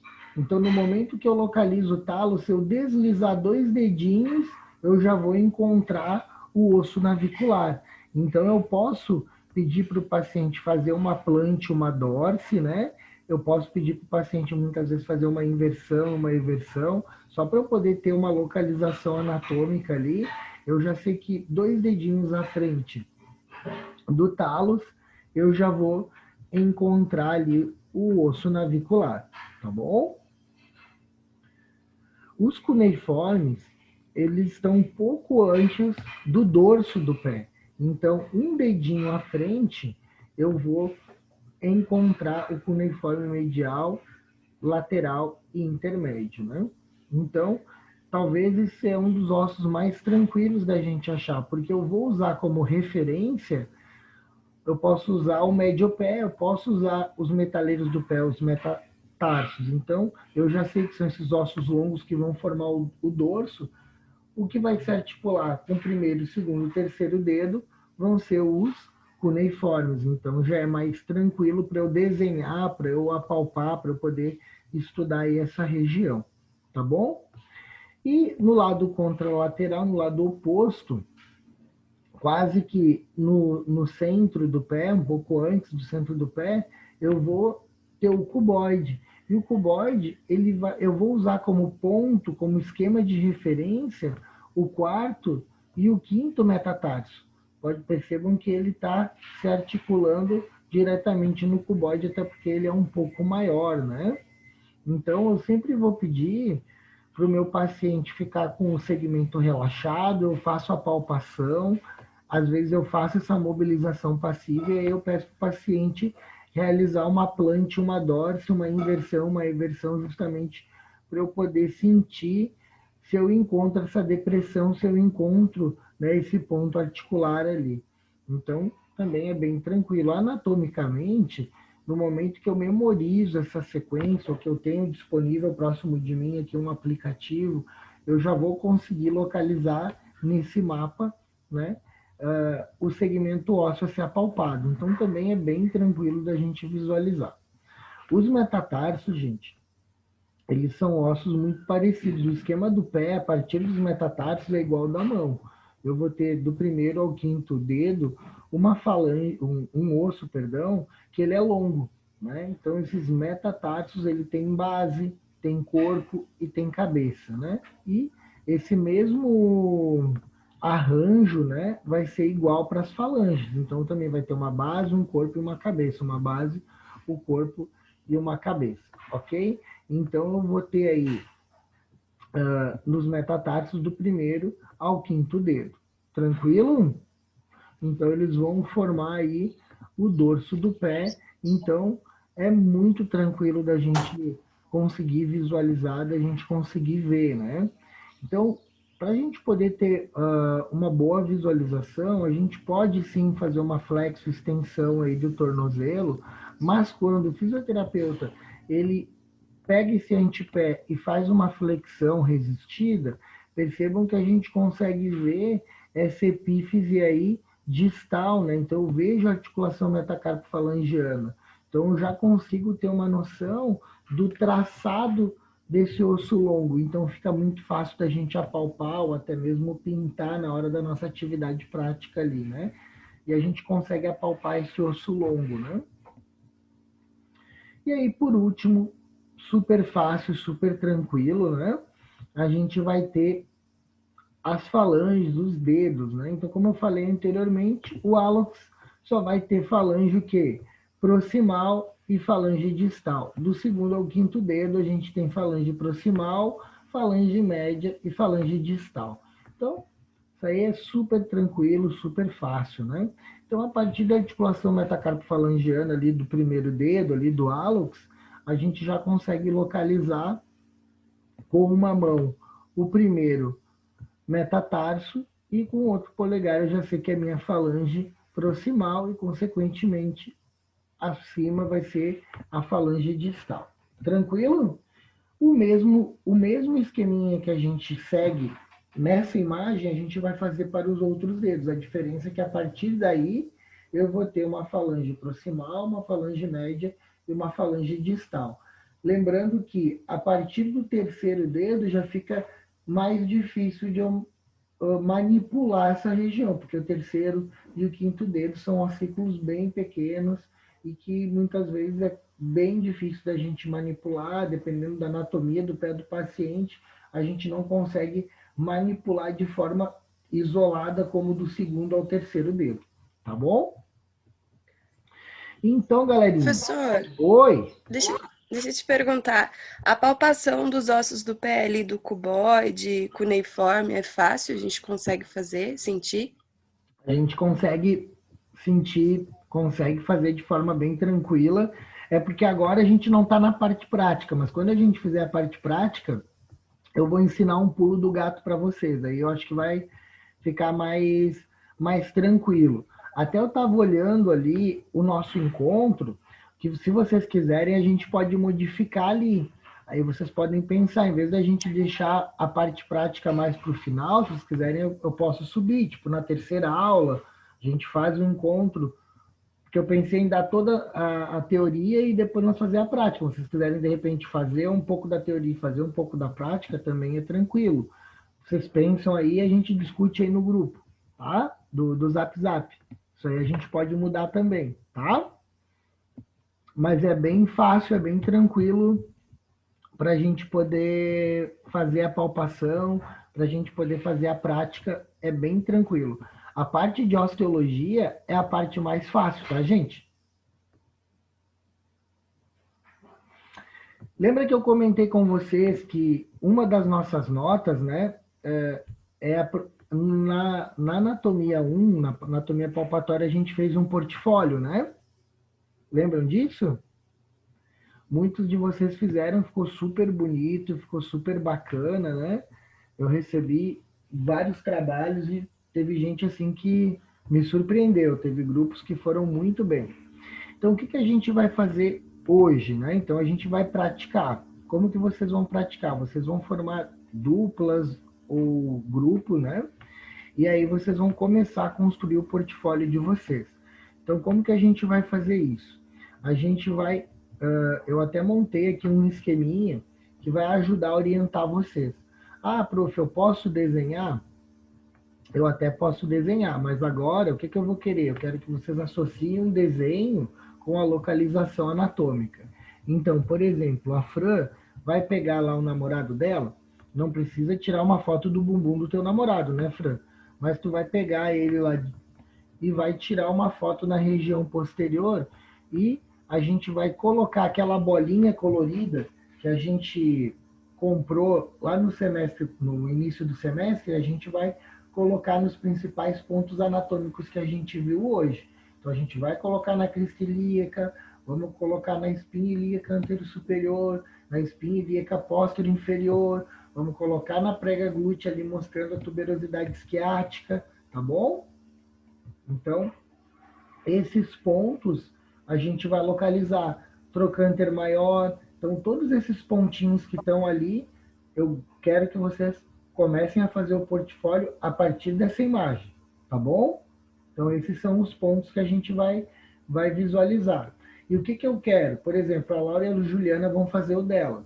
Então, em cima da aula de hoje, elas vão tentar visualizar as principais estruturas que elas vão conseguir. Então, tipo, eu consegui apalpar, consegui sentir, consegui visualizar na vista anterior a espinha ilíaca anterior superior e a crista. E eu sei que no centro lá está a síntese pública. Bota a bolinha ali, fechou. Tirou a foto, coloca lá no portfólio e puxa. Daí pode escrever ou pode digitar, tá bom? Tudo bem? Tudo. Tá. Então aqui, ó, a gente tem o joelho. Aí, por exemplo, eu estou fazendo dupla com a Francine. Aí eu e a Francine, eu vou lá, tiro uma foto do meu joelho. Eu, a Francine, já fiz a minha contribuição de trabalho, tá aí a foto do meu joelho. Aí a Fran, o que, que vai fazer? Vai pegar essa foto e vai puxar a setinha. Ou eu posso fazer diferente, tipo, eu vou fazer eu e vou pegar aqui a minha filha, a Júlia. Pego a Júlia lá e boto uma bolinha. Ou pinto com canetão. Aí é a criatividade de cada um. E aí eu só simplesmente vou fazendo a legenda das estruturas que eu estou conseguindo apalpar, das estruturas que eu estou conseguindo visualizar. Tranquilo? Aqui, joelho. Então, o que, que eu vou conseguir apalpar bem tranquilo no joelho? Patela, côndilo, epicôndilo, platô tibial, tuberosidade da tíbia, cabeça da fíbula. Isso tudo vocês conseguem fazer com os pés nas costas. Esse grupo de vocês é muito inteligente. Aqui é a mesma coisa, só que é só uma vista agora lateral, tá bom? E aí nessa vista lateral vocês estão enxergando os mesmos elementos, só que num plano diferente. Então, da mesma forma, consigo ver patela, consigo ver o côndilo, consigo ver platô tibial, consigo ver tuberosidade da tíbia, consigo, dependendo se essa vista é medial ou lateral, eu posso visualizar a fíbula ou não. Então é importante eu entender qual é a margem que eu estou visualizando, né? E aí, depois, pum, tiro uma foto lá do pé, eu posso fazer a legenda virtual, eu posso pintar, tiro a foto, eu digito, eu escrevo ali a legenda do pé. Aí, claro, é só um pedacinho, né? Mas a gente vai dividir o pé aí, antepé, mediopé, as regiões direitinho, como a gente fez lá no nosso portfólio 1. Então, esse aqui é a parte só de osteologia. Então, nosso tema é fazer isso durante essa semana. Prof, é para entregar na aula que vem? Não, isso aqui a gente vai entregar no último dia de aula, tá bom? Então tem bastante tempo para a gente fazer. Mas o tema é, façam essa semana a parte de osteologia. Combinado?